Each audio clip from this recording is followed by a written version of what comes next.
साथी peoples youth organisation के general secretary नबी साहब से कि वो हमारे जनाब तारक जमाल गुज्जर साहब ने आज ये इतना पुरतकल्लफ इशाया जो रखा है, मैं उस पर उनका शुक्रिया अदा करता हूँ। और जो उन्होंने स्पीच करी है, जो बातें करी है, यकीन कीजिए उन्होंने तो पीपल्स पार्टी का एक तमाम नजरिया पेश कर दिया है। और अब उनके बाद मैं समझता हूँ कि हमारे पास तो अल्फाज नहीं है कि हम उस पर बात कर सकें। हमारे शहीद कायद जुल्फिकार अली भुट्टो के बारे में उन्होंने तो बताया है, लेकिन मैं सिर्फ इतना कहना चाहूंगा कि जुल्फिकार अली भुट्टो ने एक स्पीच के दौरान ये कहा था कि जुल्फिकार अली भुट्टो एक नहीं है, जुल्फिकार अली भुट्टो दो है। एक जुल्फिकार अली भुट्टो वो जो आपके सामने खड़ा इस जिस्म में मौजूद है, और दूसरा जुल्फिकार अली भुट्टो वो जो अवाम के दिलों में मौजूद है। उस जुल्फिकार अली भुट्टो को तो उन्होंने अदालती कत्ल कर दिया था, लेकिन दूसरे जुल्फिकार अली भुट्टो को खुदा की कसम आज तक वो खत्म न कर पाए और क़यामत तक खत्म नहीं कर पाएंगे। लोगों के दिलों में जिंदा है और इंशाअल्लाह क़यामत तक लोगों के दिलों में जिंदा रहेगा। और मोहतरमा बेनज़ीर भुट्टो को जिला वतन कर दिया गया। अगर मोहतरमा चाहती तो वो भी उस वक्त कोई माहिदा करके पाकिस्तान आ सकती थी, लेकिन मोहतरमा ने ऐसा कोई सौदाबाजी न की। मोहतरमा बेनज़ीर भुट्टो ने जब महसूस किया कि पाकिस्तान खून के आंसू रो रहा है, जब मोहतरमा को पाकिस्तान महसूस किया कि मोहतरमा ने कि मुझे पाकिस्तान में जरूरत है, तो उस वक्त मोहतरमा पाकिस्तान तशरीफ लाई और लोगों का एक ठाठे मारता समंदर कराची में मौजूद था। और जो हमारे दुश्मन थे और उनके हवारी थे, जब उन्होंने इतनी शोहरत देखी, जब इतनी इज्जत देखी, जब मोहतरमा के समुद्र को देखा तो वो बौखलाहट का शिकार हो गए। और मोहतरमा को कहा गया कि मोहतरमा पाकिस्तान में आपकी जान को रिस्क है। मोहतरमा ने एक बार कहा था कि I put my life in danger because my country is in danger. मैं अपनी जान खतरे में डालती हूँ क्योंकि मेरा मुल्क खतरे में है। मोहतरमा को कहा गया कि आप पेशावर न जाएं, वहां पर जलसा न करें, वहां पर दहशतगर्दी की फजा है। मोहतरमा को कहा गया कि वहां पर टेररिज्म है, आपको वहां पर बहुत ही दहशतगर्दी का सामना करना पड़ेगा। मोहतरमा ने कहा कि अगर वहां पर अवाम मेरे लिए आ सकती है तो मुझे वो कौन सी चीज है जो रोके मुझे अवाम में जाने के लिए।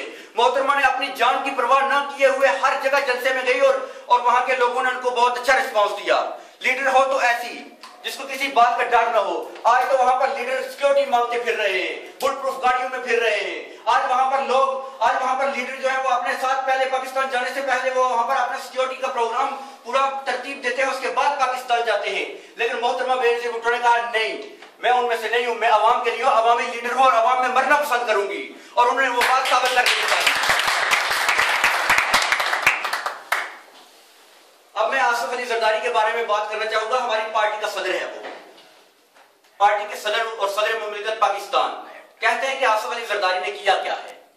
आसिफ अली जरदारी वो शख्स है कि जिसने 11 साल तक क़यादत-ओ-बंद की सोबतें बर्दाश्त की, लेकिन उसने भी कंप्रोमाइज नहीं किया, उसने भी किसी के साथ मायदा नहीं किया। अगर वो चाहता तो मायदा वो भी कर सकता था, चाहता तो वो भी कंप्रोमाइज करके बाहर जा सकता था। उसके पास किस चीज की कमी थी, लेकिन उसने कोई कंप्रोमाइज नहीं किया। हालात के आगे वो नहीं झुका, अदालतों में झूठे मुकदमात का सामना किया और उनमें वो सुरखरू हुआ। मुकम्मल बाख्तियार होते हुए सदारत के तमाम अख्तियारात उसने पार्लियामेंट को मुंतकिल कर दिए, 1973 के आइन को बहाल किया और जमहूरियत को मजबूत बनाया। 18वीं तरमीम के जरिए सूबाई खुद मुख्तारी को यकीनी बनाया, आजाद अदलिया को बहाल किया और 20वीं तरमीम के जरिए आइंदा आम इंतखाबात को शफाफ बनाने की बुनियाद फराहम करी। मुफाहमत की पॉलिसी के जरिए तमाम सियासी जमातों को शरीके इक़्तिदार बनाकर और सूबों में हम आईनी पैदा की। 5 साल तक जमहूरियत के निजाम को कामयाबी से चलाया। 5 बार पार्लियामेंट से खिताब करके एक नई जमहूरी तारीख रकम की। बलोचियों का एहसास महरूमी खत्म करने के लिए आगाज हकूक़ बलोचिस्तान पैकेज का आगाज किया। पेशावर को खैबर पख्तूनख्वा का नाम देकर अवाम का दरीना मुतालबा पूरा किया। गिलगित बिल्तिस्तान को सूबे का दर्जा और फाटा रिफॉर्म्स के जरिए फाटा के अवाम को उनके आईनी हकूक दिए। तजारत के फरोग के लिए चाइना, ईरान जैसे दोस्त ममालिक से मायदे किए।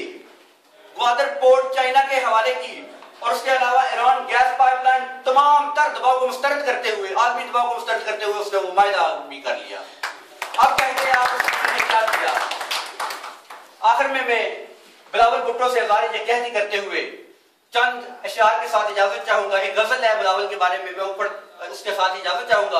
और मैं उससे पहले जनाब तारक जमाल गुज्जर साहब का दोबारा शुक्रिया अदा करना चाहता हूं। और यकीन कीजिए ये पीपल्स पार्टी के कारकुन और जियादे हैं, और पीपल्स पार्टी एक ऐसी पार्टी है जो कारकुनों, जियादों और नजरियाती लोगों की पार्टी है, और हमें इन जैसे जियादों पर फख्र है। और जब तक इन जैसे जियादे रहे, खुदा की कसम कोई पीपल्स पार्टी को तोड़ नहीं सकेगा। और इंशाअल्लाह जब तक हमारी जिंदगी रही है हम जैसे जाने मिलकर पीपल्स पार्टी को कामयाब करेंगे। और पीपल्स पार्टी स्पेन और पीपल्स यूथ ऑर्गेनाइजेशन स्पेन के प्लेटफॉर्म से मैं ये बात कहना चाहूंगा कि हम इंशाअल्लाह पीपल्स पार्टी स्पेन और पीवाईओ स्पेन को यूरोप में मिनी लाड़काना बनाकर दिखाएंगे। और आखिर में मैं इस गजल के साथ इजाजत चाहूंगा कि बिलावल तुम न घबराना, बिलावल तुम न घबराना, हमारी आरज़ू तुम हो, हमारी जुस्तजू तुम हो, हमारी आबरू तुम हो। तुम्हारी माँ ने इस धरती पे अपनी जान न्यौछावर की, नहीं दिल में कोई धड़कन मगर इसकी दिलावर तुम हो। हम हैं एहसान मंदू में, नहीं है बेज़मीरों में, वही चाहत अब तक जागती है उन खमीरों में। नहीं रुकने का है ये काफिला कागज के शेरों से, मैं people's youth organisation people's party की बात कर रहा हूं कि नहीं रुकने का है ये काफिला कागज के उन शेरों से, ये बिल्ले बाजियां भी अब ना उलझेगी दलेरों से। हम अपनी जान हाजिर कर रहे हैं तेरी राहों पर, नहीं पर्दा कोई भी अब हमारी निगाहों पर। हम ही हैं साथ तेरे और न तेरा साथ छोड़ेंगे, जिधर से आएंगे पत्थर उन्हें उन्हीं सबक मोड़ेंगे। हम अपना वादा तुझसे बांधते हैं तुम न घबराना, बिलावल तुम न घबराना, बिलावल तुम न घबराना।